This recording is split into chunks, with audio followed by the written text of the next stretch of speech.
Nobody cares. Hello, everyone. Welcome to Let's Scare Jennifer to Death. I am your host, Jennifer Ann Gordon, the author of the Kindle Award-winning novel Beautiful, Frightening, and Silent, as well as the Hotel series and Pretty Ugly. With me today is best-selling true crime author Alan Warren, and he is here to talk all things true crime, but especially his latest book, shouldn't say novel, which is Killer Queens Volume 1, which I believe, Alan, is it still available for pre-order or is it out yet? No, pre-order until the 18th is when it comes out. Exciting. So we are going to be talking about Killer Queens today. Some people here might know and recognize Alan's voice. He is the host of the very popular radio show House of Mystery.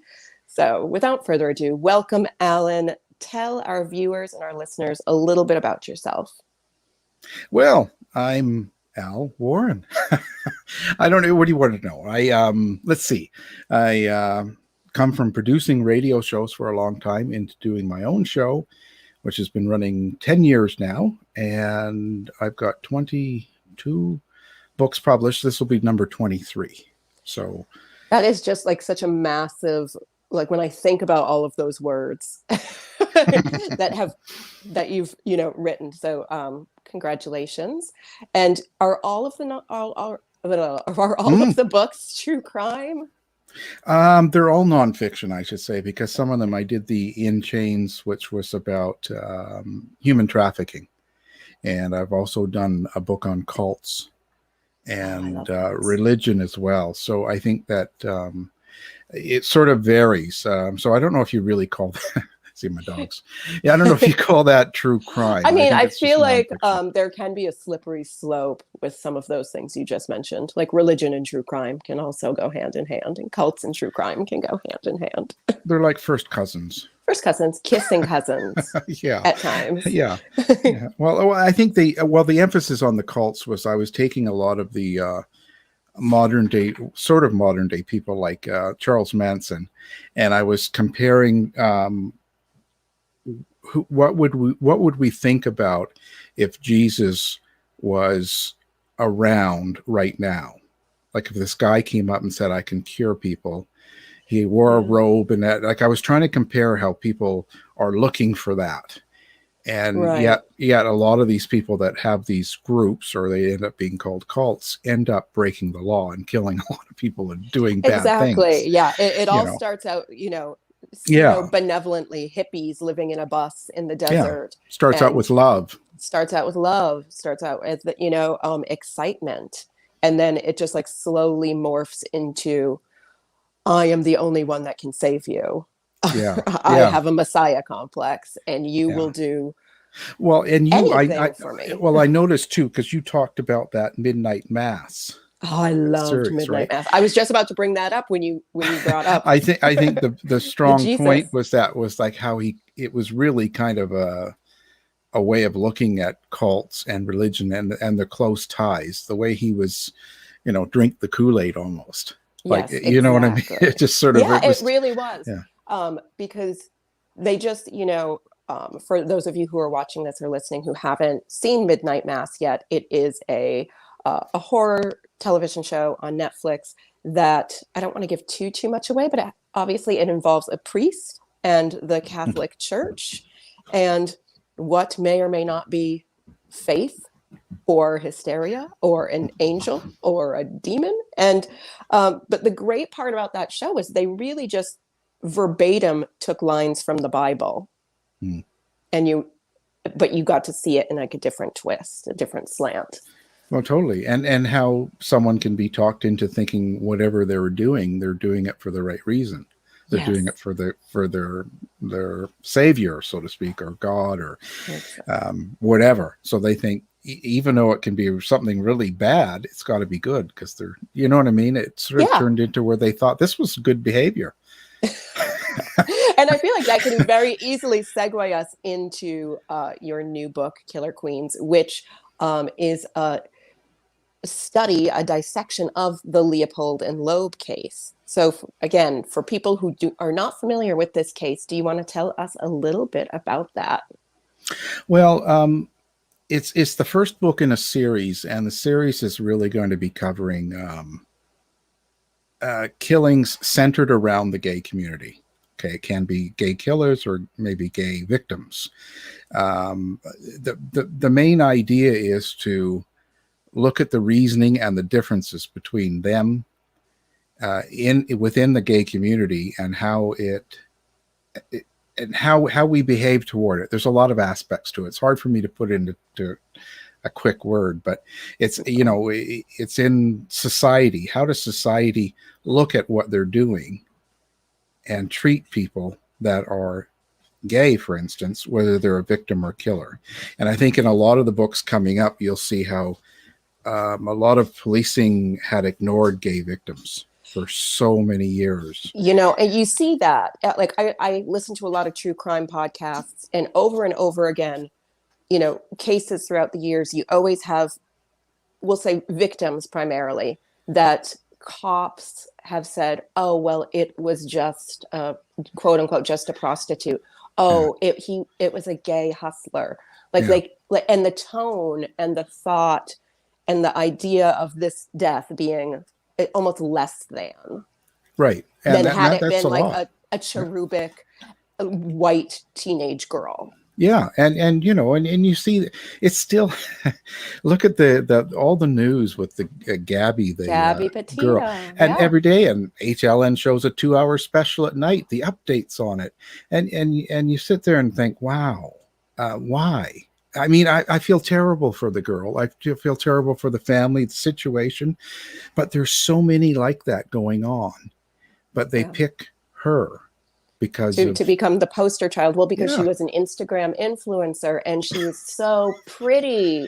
And how can something so terrible happen to somebody who's so pretty?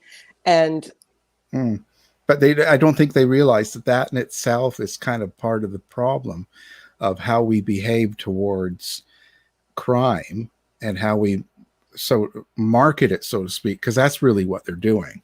Yeah. I mean, Nancy Grace and the whole group's all out there talking about it every night, and it's great talk stuff, but there's no new information. They just keep talking. And I'll admit, every day I check, because I'm just like, have they found him yet? Like, yeah. But the sad thing is, even when they're looking in Florida, they found the body of a young Asian girl dead in the park, and it gets a 2-minute blip, and that's it. You never hear her again because she's not like the influencer, I guess. Well, it's and strange. There was also, I believe, a double murder very close to where Gabby Petito was killed, and it was 2 lesbian women. Yeah. And that was, it was like there and gone. Like, oh, could these things be like, is that a little doggy I hear? he's one of them's got a toy. Oh, it's just his trouble. Got very excited about the Gabby Petito case. I guess. See, that's why I got to turn on Gabby for the dog. Yeah. So, like when I was started to read your book, Killer Queens, about Leopold and Loeb, I actually thought about those 2 women, those 2 victims that were, recently found, and I can't remember the name of the park. And I thought, once again, like how sad it is that, some cases, some victims never even, I don't even want to say get justice, but they don't even get the opportunity for justice. They don't even get the collective consciousness of our society to care. Right. And that's constant. It's been through the beginning. And I tried to have that a little introduction about that, because it's important for people to realize that once you're, labeled as gay. So, you look at someone like Alan Turing, who was the code breaker for the war from the UK, and he's British, and he's a great man, worked really hard to help save the war. And because he had sex with another man, he had a choice of either serving time in jail or being castrated. So he took the castration and then he killed himself. But people have to realize that's what society thought. There's something wrong with you. First, it's illegal. It's a crime. It's bad. Then it becomes a sickness. Yeah. So I now know. you're So, sick. like, what's worse? Is it worse for it to be a crime? Is it worse for it to be a quote unquote sickness? Like, You can't win either way, because it doesn't can't matter win. what. And with that in mind of society, then the group around people that when there's someone killed that's gay, or someone so like, if you've been murdered and you're gay, it's kind of like, well, it's not a big issue. I mean, you especially in, like, we'll say the time period of the Leopold and Loeb case. Like, right. it was the 1924. Hmm. And the gay community was very, under wraps. Like, There was none. Yeah. there was none. Well, they were in big city Chicago, but Yeah. I was, what I didn't know about that case was that these two men, they had, like, code names for each other when they would go out, or even when they would, like, talk about wanting to go out near their Yeah. families. Yeah. Like, You couldn't bring it up. No. They happen to be in wealthy families and of good stock, as you'd say. So they had to have an image. They had to behave a certain way. So when they were going to do something, it was, go to the Dill Club, which was the only place gays could go then. And I did love the name of the club. I'm like, the Dill Pickle Club. Yeah. I want to go there now. Yeah, I thought it was funny, but but when you're going and hiding out and doing your thing, you keep it from your family, keep it from everyone. So that was a big secret. And again, the mentality back then was not gay club. It was just a place that alternative thinkers would go. Yeah. We didn't say, let's go to the gay club. Let's go to the gay club and hang out and have a good time. Yeah. Yeah, I liked, I think it was Leopold, the way he was describing it as just like, a place for like-minded individuals to go and debate. I was just like, okay, yeah. It's basically a debate club, a gay debate club. Well, and there's the book too, which is be out in February, happens the same time because it's Fritz Harman. Fritz Harman and his partner were doing much worse things in Germany, and Berlin was like the gay capital, you might say, of the world. Yeah, it was very, I feel like, and I hate to say this, but I think at that time there were people who were just like straight in the straight community, but maybe artists or free thinkers, and they would go to the gay clubs almost as if it was just like, oh, like, let's do this naughty thing. Let's go see how these people live. Well, in a way, but it was also in celebrity there, because what had happened was, this is the very big important tie-in, is that there was an institute in Berlin. They conducted the very first transsexual operation of a man into a woman. And with that, he got permission from the emperor king at the time, before the Nazis and all that. And so basically the police, they had these passes for anybody that was a transgender, transsexual, anything like that. So you could wear a dress and not walk around arrested. Berlin, and you're not arrested. And so what happened was, tons of cabarets and clubs and places opened, and everybody went there. So it was like the big thing to do. It was like the trendy thing to do in the 20s, right? Because it was also a risky time, right? People were getting a little bit more sexual, and everything was going on. Now that doctor, his assistant, is the guy that went to Chicago and was the doctor for the Leopold Loeb case. And that's the tie-in, and that volume 2 brings in, is to show you how you have the same type of mentality in doctors, the same time of the world, and how Berlin and Chicago treated it so differerly. Yeah. And another important part was, when you're in Berlin and all that partying is going on, and they're having sex change operations and all this stuff. At the same time, Nietzsche, right, which a lot of people don't know who Nietzsche was, like a philosopher. And the Nazis really picked up on that. They looked at him as really important for their, theology. So the Nietzscheism, now both Leopold and Loeb were totally into Nietzscheism and Nietzsche, and believed they were the overlords. So anything that they did to these underlings, normal people, wasn't a crime. So if they want to steal something from you, kill you, whatever, it's not a problem because they are a part of the superior race. And it's really bizarre. It's bizarre. It's bizarre for a lot of reasons. And Leopold was a big Hitler supporter. Which is, I was just like all, none of those things like made sense in my brain. I'm just like, how does this happen? Like, don't you see? Like, he's not on your side. No, but you see, they don't see because they believe that, see, there's a point where they follow someone. It's back to that cult thing. They're in love with the leader, but there is a point during that time where all of a sudden it goes from the leader into the actual theology or idea behind the cult. So they no longer need that person. So that's why you have cults like David Koresh where he's dead, but they're still waiting for him to come back because it doesn't matter. They're going to follow what they've been taught. And there's some sort of point, which I've never been able to figure out, of what you're going to have to write 22 more books to figure that out. No, I couldn't handle that. That's too much for me. That's a lot of work. So what made you decide on Leopold and Loeb for the first book in this series? The honest truth? Yes. Or well, now I don't know. Lie to me. Yeah, okay. It's better that way. No, actually, the honest truth is that I was working on Fritz Harman in Germany and Berlin and doing that case. And I had got the connection from the doctor to the Chicago case. And so I started working on that. So I was working on all of that at the same time. And they're both almost completely finished.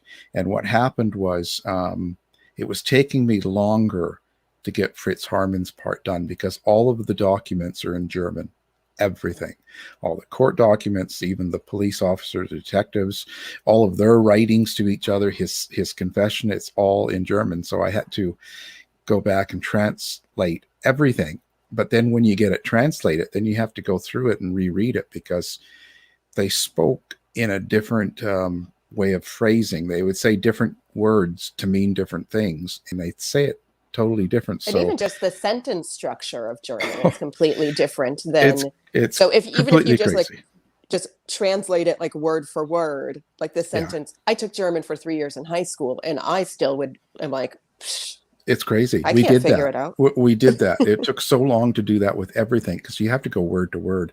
And if you're doing a transcript or you're doing someone's words, how they wrote it or how they said it, if you don't do it exactly how they say it, then it becomes tricky to try and rewrite someone's words, but if they say it in a way of, oh, I wanted a good egg, right? What does that mean? Right. You said, what does that mean in Germany in 1920? Yeah. Right. What is that? You know what I mean? Like, so you have to go through all of that. You have to still print it the way it is. Yeah. This is what he said because it's nonfiction. But then I have to explain.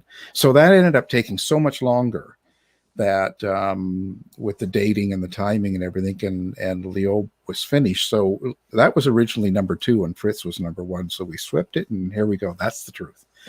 That's a good story. That's still a very good story. Yeah. I'm wondering what the lie would have been. Well, I would have, I don't know. I'm not good at making up things. I'm not like, I'm this not is a why fiction I write writer. nonfiction. Yeah, this is right. I'm not a nonfiction writer, so I don't know what I would say. I'd have to come up with something. So what drew you to nonfiction in general with like a kind of a heavier slant on true crime, it seems? Like, were you always, as a child, obsessed with crime? Are you one of those people? Because I am. I admit it. Like, when I was a little kid, I remember being little and hearing about Adam Walsh's disappearance. And then when they found his body and his head was cut off, I was just like petrified as a child, but also like weirdly like exhilarated, if that makes any sense. Like, it was just so exciting and heartbreaking. And I think it was like, exciting is not the right word, but like, I just remember my parents being like very hush hush when the case would come on and they didn't want me to hear it. So like, as a kid, I was just like, oh, I've got to figure out what this is all about. I think, no, I was totally a crime fiction person. All I did was listen to old radio shows. See, as a kid, I was listening, I had like 15 radios and that's all I did was listen to radio at night, day, all the time. one thing I have to explain is because I came along in the 60s, so I'm an older guy. And back then, you see, because I was left-handed, autistic, colorblind, and gay. So I had a really hard time in the early days. So it was pretty much me alone. And I listened to a lot of radio. And when I watched TV, it was stuff like Dark Shadows TV series. I'm more into the dark fiction sort of thing, Dracula, Frankenstein. So that is where I'm at. But I listened to every detective, like on the radio. It didn't matter who it was. And it could go from a good one to a Richard Diamond to you name it. I listened to them all back and forth. So I was wanting to be a radio guy that was into crime and dark stuff, but more fiction, not reality. The reality came later in life when I was actually in producing and doing stuff for the radio, and we did a lot of crime shows, and then I got interested. I think I feel safer with nonfiction because I don't have to decide what people do. Right, the story's there. It's just you're uncovering it for the rest of us. And I have a really good, I think, the spectrum fog that I get into is when I go to, this is a real big advantage. I'm very focused on something, so I could sit there for nonstop for day after day and don't have a problem. I don't get bored. And I can also go in to see a killer in the prison and I have no emotion toward them.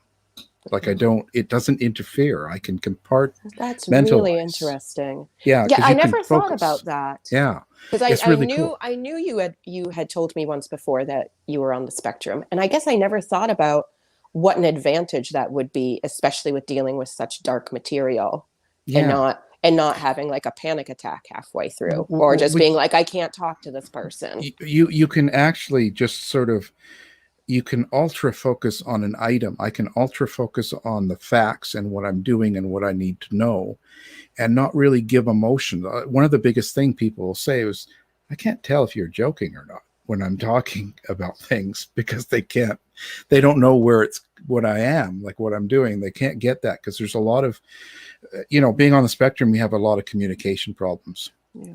And so when I wanted to be on the radio, of course, my dad said no. Well, I totally understand it. I don't hold anything against him, but I get understand. That. When I told my parents I wanted to go to school for theater, they said no. And I went to school for theater anyways. And they were just like, okay. Yeah. Well, my dad was, I told him I wanted to be a DJ, and he said that, don't you need to know a lot about horses? Disc jockey. Yeah. So that's the kind of family I grew up in. So it was an uphill battle. And it took longer. It took much longer for me to get comfortable to be able to even talk. I picked up riding a bike at 13, I think. Didn't start riding until I was 16, a bike. So it's a long trip, but it's a good trip. It's a good one. Yeah. So have you done a lot of like interviewing people in the prisons, interviewing criminals, things like that? Yeah. Yeah. That last book was all about a serial murderer, murdered 7 people. And the one before this, it came out a year ago, last October. And I spent 2 weeks every day with that guy and don't have a problem with it. Right.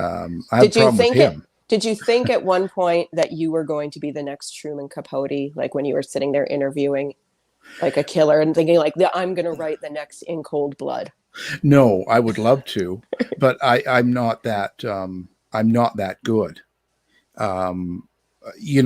Truman Capote had a way to be an ultimate true crime writer. He had a way of being able to make you feel every person in it. Everyone around, the sister, the mother, everybody that was in there was written where you knew what that person was thinking. And this is a long time in the 60s, right? So he had an ability of telling you a true story, but he made each character work off of each other. Yeah. And that's very hard to do. It's And hard I for don't think fiction anyone, writers to do. yeah. Well, yeah, but but then you have the ability of doing it when you're him. He has to go to that. He had to go to the city, and he had to spend like a couple of years. Really, you can't do a character that's real like that unless you make it up. So to do that and to get all of their points of views with each other, you have to be there for a long time. So he put a lot of time in He that. did. It was years. It was Yeah, years. and your own emotion, and that's the hardest part, because then you have to expose your own emotions and change them with everybody you contact. So that was a significant thing, and I'm not at that level. I think the strongest thing I do, which I take from him, is putting in what the two killers were saying to each other, but just enough to be appropriate to each chapter. Yeah. You know what I Yeah, mean? your book it never read as like salacious, No. tabloidy. It was very factual, and I don't want to say cold, but it wasn't like trauma porn, if that No. makes sense. Because Yeah. some true crime can get like that. People are like, oh, I want the details, and I'm not in it for the details, those No, kind of details. I don't think it needs to be. And the thing is, like the last book too, one before this, it was awful what this guy did by rape two girls, and he did some terrible things. I didn't need to go into all the details. No, right? thank you. You don't need to. You don't. You don't, but there's others that will, Yeah. and that's out there, and you go for it. But for me, no, because if you're going to just do chapters on all the different details and the gross things that he does to these victims, that's not really my cup of tea. I'm really more into the whole big picture and what happens to all the people around it, like a Truman Capote, but he was a much better writer. Well, no, I mean, he was a much better writer than most people, and most writers. And this is why, I feel like any true crime book you read, people still, like to this day, they compare it to In Cold Blood. Well, yeah, and like, I that's what I'd strive every to single write. one. Yeah, I would love to be able to do that at that ability. But even if you strive at that and make half, you're doing pretty good. You're doing great. Right. I'm doing okay. But okay. I'm still, every one I look at his work and see how well it's done, and it kind of gives you something to go for. Yeah, and his has lasted the test of time.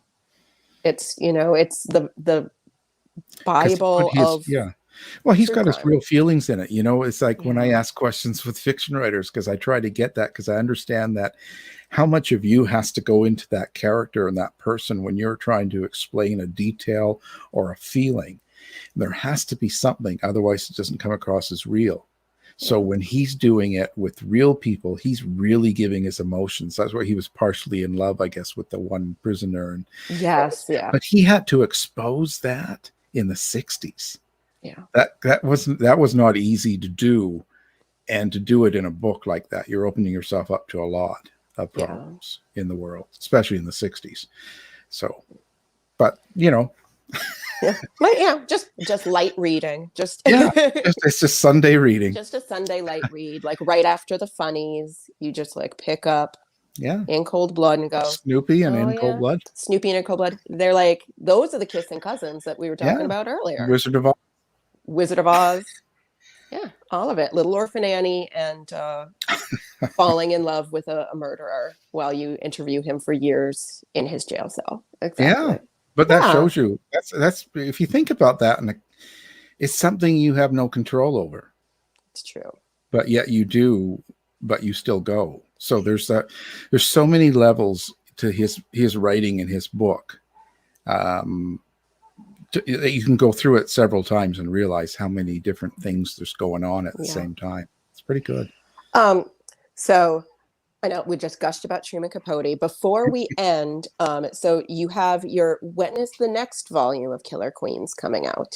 February. Okay. And are you allowed to talk about what the third volume is? Yeah, the third one is dealing with Stephen Port in the UK. He is the Grinder serial killer. Okay.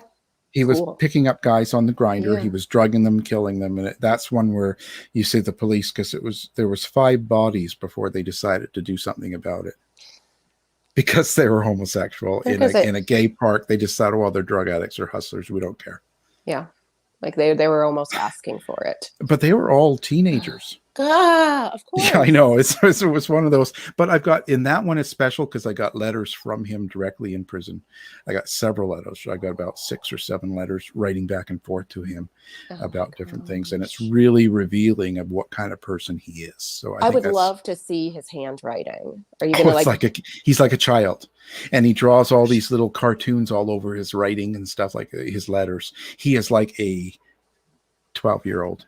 Oh, that's chilling. That, like, this show is called Let's Scare Jennifer to Death, and those are the details that scare me to death. Like, I just got chills all over, and I'm like, yeah. And that's just an amazing thing. And when you get the detail from the prisoner himself, it's such a flavor. And I don't even have to really comment a lot about what he says. You can just see it in the way he writes and the way he talks. You can just like, oh my God, this is crazy. It's amazing. It's one of the better inside details, because the other people were all dead when I was doing the interview, so you had to go with their documents. But I've got him live doing these letters. So, Alan, that's incredible, and I'm excited to continue with this series with you, and I want to read more of your work. I hate to say that, but we are out of time. Everyone. Already, I know. Time flies when you're talking about crime. Yeah. Talking about murder. Alan, thank you for being here. Well, thank you. I want to thank Pam Stack and Roman Saratin at the Authors on the Air Global Radio Network. Let's Scare Jennifer to Death is a copywritten podcast with the Authors on the Air Global Radio Network. Stay tuned for next month when I will be interviewing Kevin Deutsch about the Boca Raton murders. And if you are a fan of author interviews in general, please join me and my co-host Allison Martine on Wednesday at 6 p.m. Eastern Standard Time on our show Vox Vomitus, where we are going to be interviewing Jane Ward about her novel In the Aftermath. Until then.